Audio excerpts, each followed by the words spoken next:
여러분 안녕하십니까? CJB 아침 뉴스입니다. 정부가 충청 메가시티로 불리는 충청권 4개 시도의 충청광역연합을 승인하면서 오늘 11월 역사적인 출범을 앞두고 있습니다. 행정안전부의 특별지방자치단체 설치 첫 사례이지만 재원 마련이 걸림돌이라는 지적을 받아왔는데요. 국회 차원에서 재정 지원을 위한 법 개정이 추진되고 있습니다. 장원석 기자입니다. 지난 5년간 충북과 충남, 대전, 세종 4개 시도는 메가시티 건설을 위한 끊임없는 노력을 이어왔습니다. 마침내 지난 5월 정부의 승인을 받아 오는 11월 역사적인 충청광역연합 출범을 현실화했습니다. 광역교통 등 일부 사무는 중앙정부로부터 이관받았습니다. 충청권 4개 시도가 합의한 메가시티 추진 전략은 크게 4가지입니다.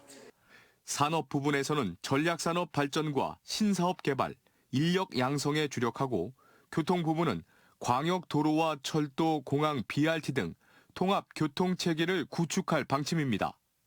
하계 유니버시아드 대회를 비롯한 공동 행사 개최와 관광지구 조성 등으로 문화 관광을 활성화하고 규제 개선 추진 등 행정을 통합한다는 구상입니다. 하지만 행정사무를 맡을 특별청 설립과 사회 간접자본 사업비 등은 지방 재정만으로 감당하기 어려워 정부 지원 요구가 끊임없이 제기돼 왔습니다. 자유롭게 왕래할 수 있는 그런 교통 운영 체계가 만들어져야 되는데 이렇게 되려면 이제 광역교통청 같은 곳이 만들어져야지만 실질적인 어떤 그 교류 협력들이 이루어지는 것이죠. 충청광역연합의 재정 마련을 위한 국회 차원의 노력이 시작됐습니다. 올해 정부의 지역균형발전 특별회계 예산은 13조 7천억 원인데 특별 개정으로 제주와 세종은 각각 3천억 원과 1천억 원을 지원받고 있습니다. 이에 따라 지역균형발전 특별회계에 가칭 광역협력 개정을 신설해 안정적인 재원 마련과 지원 확대의 길을 열겠다는 겁니다. 메가시티 구축에 필요한 예산을 어떻게 안정적으로 확보하느냐가 굉장히 중요하다고 보고요. 광역협력 개정을 만드는 방식으로 가면 충청권 메가시티의 추진에 실질적인 동력을 좀 확보할 수 있다 이렇게 생각을 하고 있습니다. 충청권 국회의원들은 다음 달 충청광역연합 재원 마련을 위한 토론회와 함께 기재부 등 관계부처 간담회를 통해 법 개정 당위성을 설명할 방침입니다. CJB 장원석입니다. 더불어민주당 차기 충북도당위원장이 11년 만에 추대 방식이 아닌 경선으로 결정됩니다. 일찌감치 출마를 선언한 이광희 의원에 이어 같은 초선인 이현희 의원이 후보 등록 마지막 날 경쟁에 가세했습니다. 조윤관 기자입니다. 더불어민주당 도당위원장에 도전한 이현희 의원은 충북도당을 정권 교체의 전진 기지로 만들겠다고 강조했습니다. 충북도당을 충주와 제천, 단양을 넘어 강원과 대구, 경북으로 지지세를 확장해 나가는 민주당 동진 정책의 출발 거점으로 삼겠다고 밝혔습니다.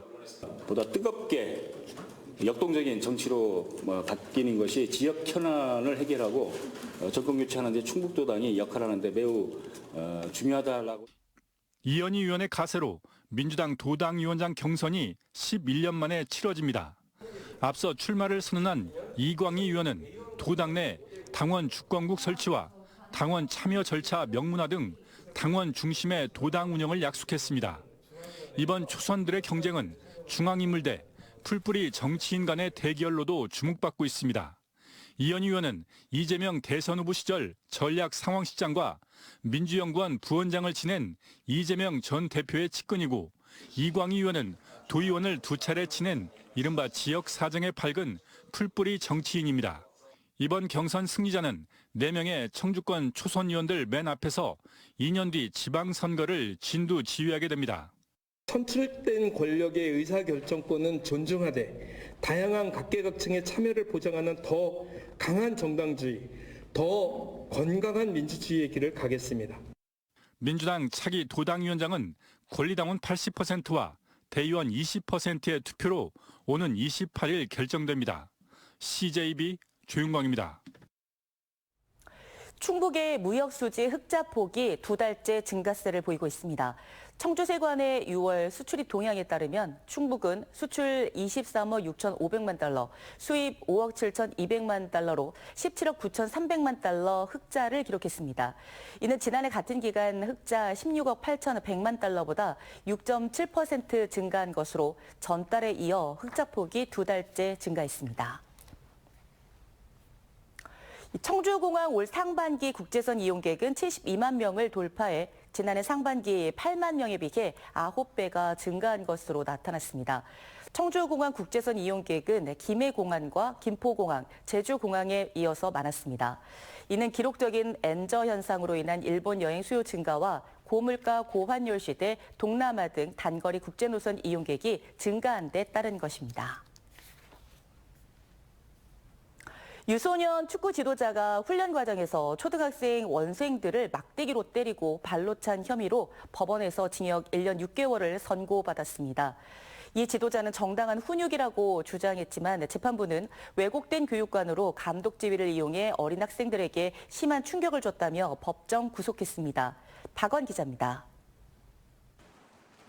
지난 2017년부터 전국에서 유명세를 떨쳤던 청주의 한 유소년 축구교실입니다. 각종 대회에서 우승을 차지하고 출중한 실력이 있는 선수들을 연이어 배출하면서 한때 원생이 400명에 달했습니다. 이로 인해 이름을 알렸던 40대 당시 A 감독은 2020년 8월 무렵부터 아이들에게 폭력을 쓰기 시작했습니다.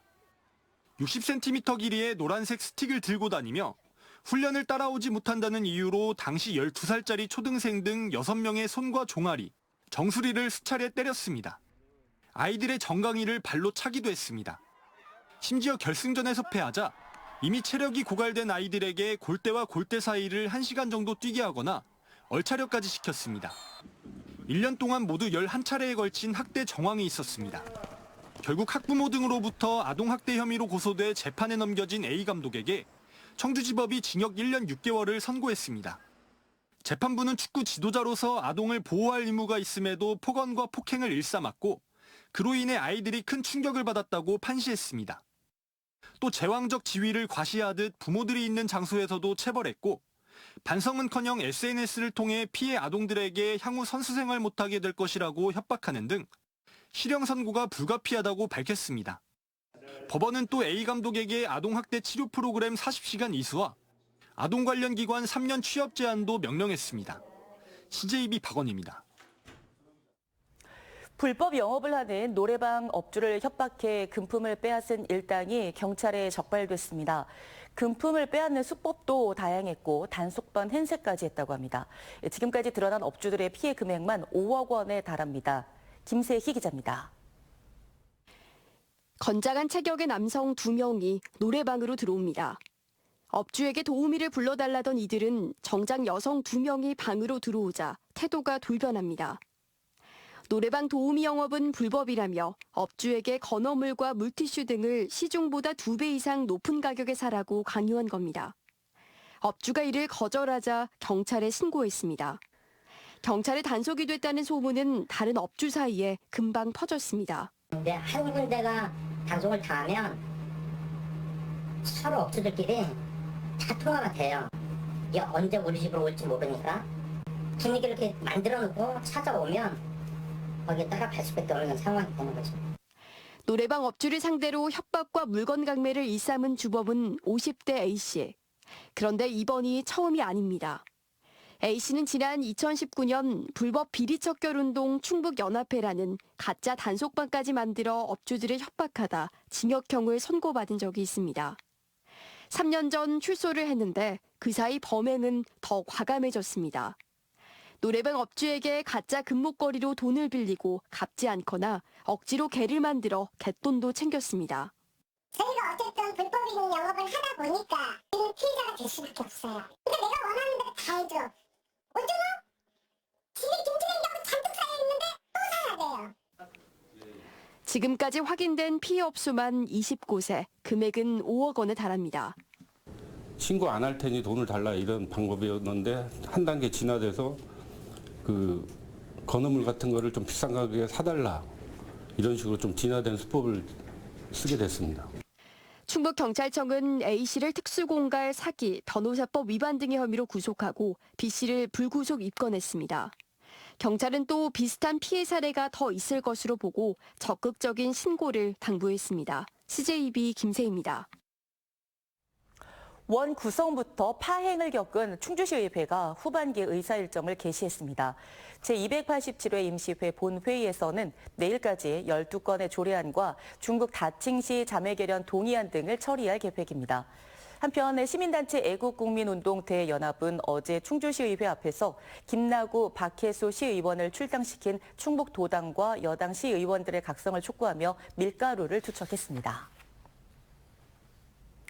충청대학교 송승호 총장이 어제 대학 평의원회에 이모 교수에 대해 허위사실 유포와 명예훼손으로 충북경찰청에 고소했습니다. 송승호 총장은 자신이 급여를 부당한 방법으로 셀프 인상했다는 대학 평의원회의 주장은 전혀 사실이 아니라며 경찰 수사를 통해 진실을 가리자는 입장입니다.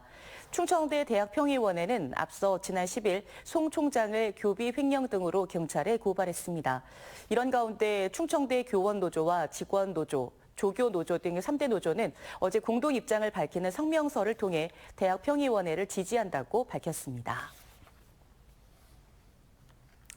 택견의 고장 충주가 택견 대중화에 발벗고 나섰습니다. 찾아가는 시민 택견 교실과 택견 인재 양성 프로그램 등을 통해 시민 누구나 무료로 택견을 배우고 접할 수 있도록 한 것인데요. 이윤영 기자가 취재했습니다. 이른 아침 충주의 한 공원. 이크, 에크, 구령에 맞춰 시민들이 택견 체조에 한창입니다. 매일 아침마다 택견 국가 이수자가 직접 지도해주니 실력도 늘고 건강도 챙길 수 있어 일석이조입니다. 건강이 너무 좋아지는 것 같아요. 네. 몸이 아주 부드러워지고 너무 좋아지는 것 같아요. 충주시와 한국택견협회가 마련한 찾아가는 시민 택견 교실. 택견의 고장 충주에서만 볼 수 있는 진풍경으로 매일 아침마다 무료로 열리고 있습니다. 같이 할 수 있는 연계 동작들이 많아서 노인분들이나 아니면 여성들이나 했을 때 몸 건강을 위해서 밸런스, 균형 맞추는 것들이나 그 몸을 견고하고 건강하게 만드는 그 근육을 만드는 거는 최고 좋은 운동인 것 같아요. 택견 인재 양성을 위한 택견 교실도 매일 오후 시민들을 맞이하고 있습니다. 충주 시민이라면 누구나 택견을 무료로 배울 수가 있는데요. 택견을 처음 접하는 분들도 얼마든지 참여가 가능합니다. 국가무형유산이자 충주시의 자랑인 택견의 기본 동작도 배우고 직접 대련에도 나섭니다. 원래 제가 되게 힘이 약해서 막 여자애들이랑 80m도 못 이겼거든요. 근데 지금은 되게 힘이 많이 세졌어요. 어린 학생들에게 우리의 전통 무술인 택견의 우수성도 알리고 가족에도 쌓을 수 있는 절호의 기회가 되고 있습니다. 가족이 이렇게 같이 하면서 땀을 흘리고 호흡을 맞추고 하니까 이렇게 가족 애가 더 많이 생기는 것 같고 더 크는 모습을 제가 볼 수 있어서 너무 기분이 좋아요. 전국의 택견인들이 한자리에 모이는 택견 한마당도 충주에서 막이 오릅니다. 오는 20일 올해로 22회째를 맞이하는 송암배 전국 택견 한마당에는 350여 명의 선수들이 그동안 갈고 닦은 기량을 선보이게 됩니다. CJB 이윤영입니다. 충북대병원은 16대 병원장으로 소아청소년과 김원섭 교수를 임명했습니다. 김 교수는 서울대학교 의과대학을 졸업하고 충북대학교 의과대학장, 의료혁신실장, 희귀유전질환센터장을 역임했습니다. 임기는 오늘부터 3년간입니다. 음성군이 국토교통부의 그린에너지 스마트 농업타운 투자 선도지구 공모 사업에 선정됐습니다. 대상지는 음성읍 평공리 일원 119만 제곱미터로 오는 2031년까지 연료전지 발전소와 대규모 스마트 농업단지, 융복합 특허단지, 배후 주거단지가 들어설 예정입니다. 이번 사업은 음성군 공모 역사상 최대 규모인 4,873억 원이 투입됐으며 73종의 규제 특례 혜택으로 활발한 민간 투자가 기대됩니다. 18회 단양 마늘축제가 오는 19일부터 4일간 단양 생태체육공원에서 열립니다. 축제 기간 마늘 직거래 장터에서는 한 접당 3만 원에서 7만 원에 구매할 수 있고 마늘장아찌 만들기, 마늘 조격 체험 등 다양한 체험 프로그램이 운영됩니다. 단양 마늘은 농산물 품질관리법에 의해 지리적 명칭을 보호받는 특산품으로 올해 생산량은 3,427톤입니다. CJB 아침 종합 뉴스를 모두 마칩니다. 고맙습니다.